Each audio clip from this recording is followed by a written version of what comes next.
booths. I forget when the Japanese came in or Oh, Chinese. those. Hmm? Those booths. Yeah. Those ones. Anyway, and then digital came in and killed it all. Although the professionals still use film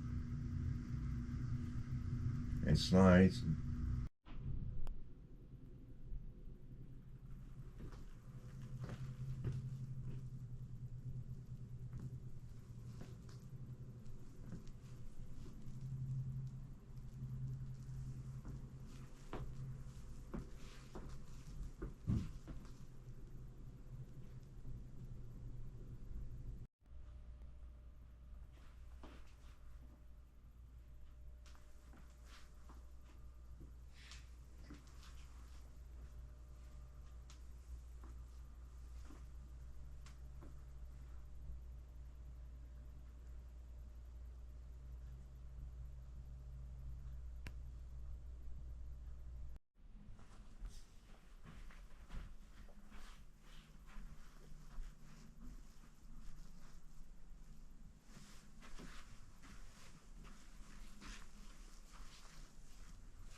The main dish was beans and bacon, and another thing called hardtack.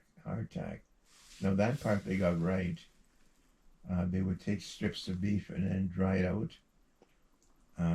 so it wouldn't go rotten.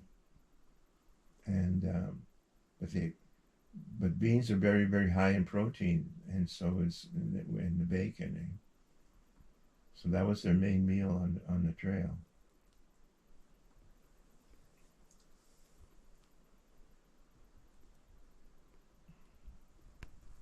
Of they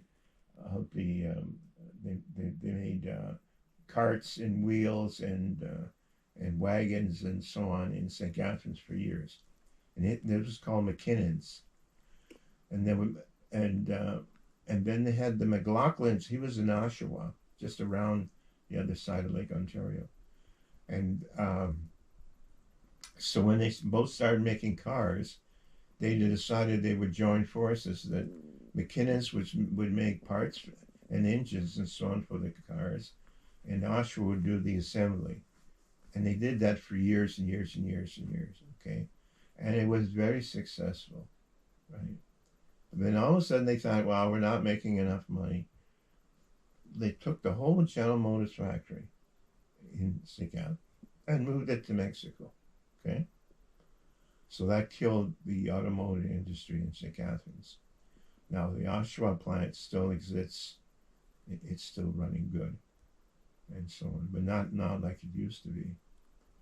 But it all came down to money all the time. It always came down to money instead of, going for the long haul. Concrete wall with his car.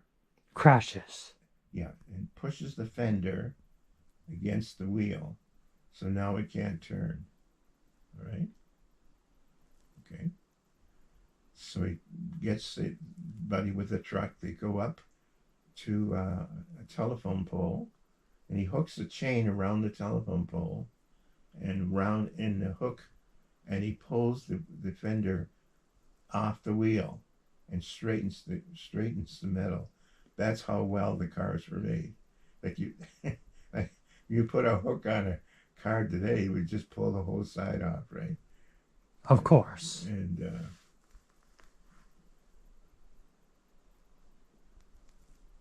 no, that was another thing though that took a while with seatbelts because people would just sit on their seatbelts. They never wore seatbelts. Then they finally had to pass the law. Which would have been in the, I think, Mm-hmm. 70s or something like that.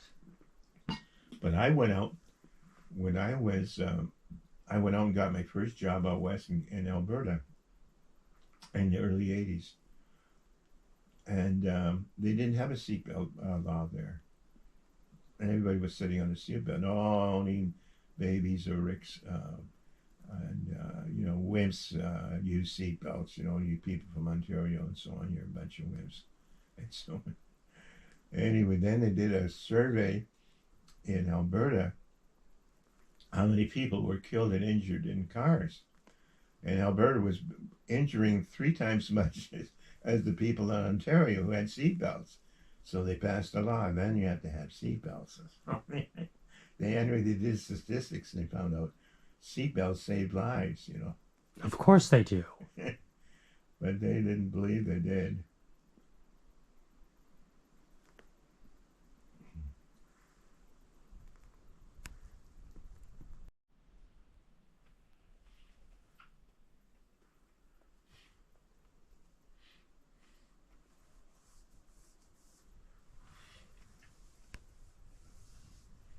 So 15 minutes of the movie, and then comes a critical spot where the shootout starts, or stagecoach goes over the cliff, or something, and they stop the movie. Then so the next time you went to the movie, it would continue from there, and it was called the cliffhanger. What are those? Yeah, and so and then of course ended up there was famous cowboy. My most famous cowboy at that time was for my age, and so it was Roy Rogers and Gene Autry. And these guys were real straight shooters. Like I belonged to the Roy Rogers Club, which is similar to the Boy Scouts. Is that to be honest, help people, be generous, um, and be an overall good person. Okay, you know what I mean? And so that was both Gene Autry and Roy Rogers.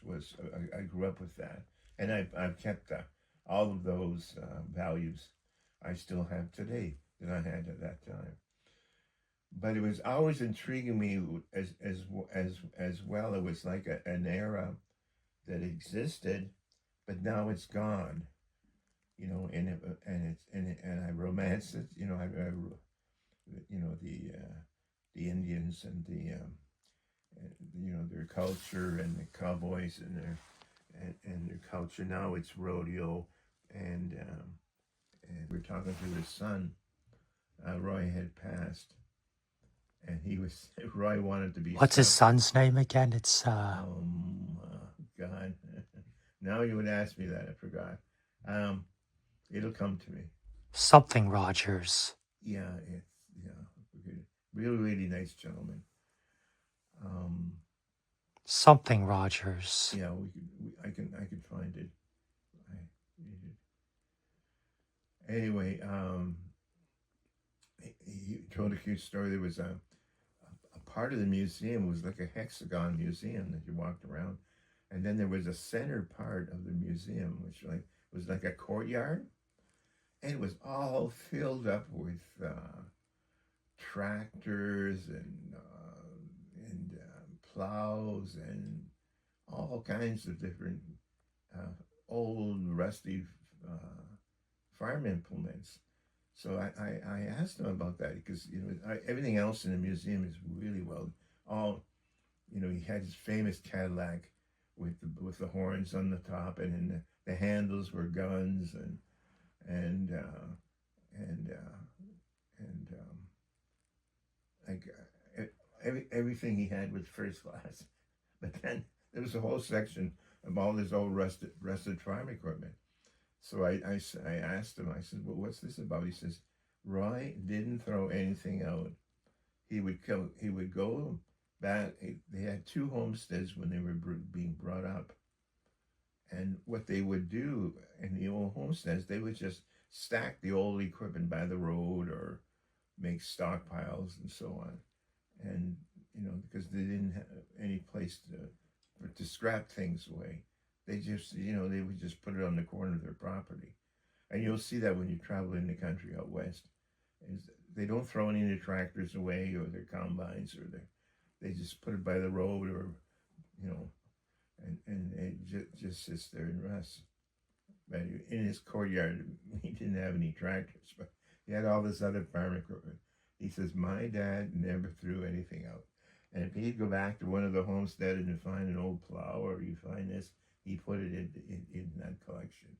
Because he says that was part of his life. When Rod Rogers and both Gene Autry were dirt poor, spent most of their lives barefooted, and so they climbed through their career and so on. But the most successful cowboy of all was Gene Autry. Gene Autry never married, and he was really, really smart because he was making thousands of dollars during the Depression when nobody else even had a job. And what he did, he bought all this land. Every chance he could get, buy land around L.A. He lived in L.A.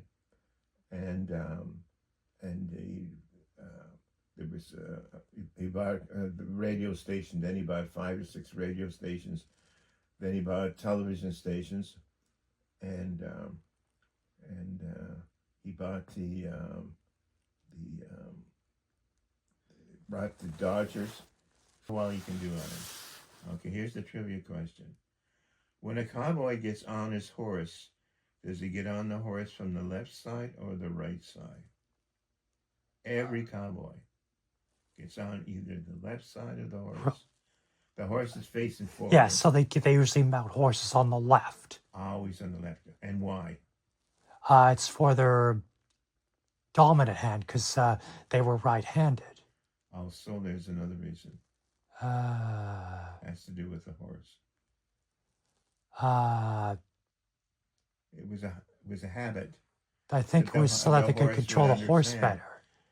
The horse would understand. The habit. It was a habit.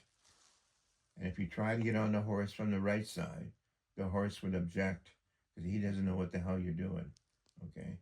So you have to get on the horse on the left-hand side. Not the right. Not Always the right. left. Always the left. And not a lot of people don't know that. Anyway, stupid trivia question.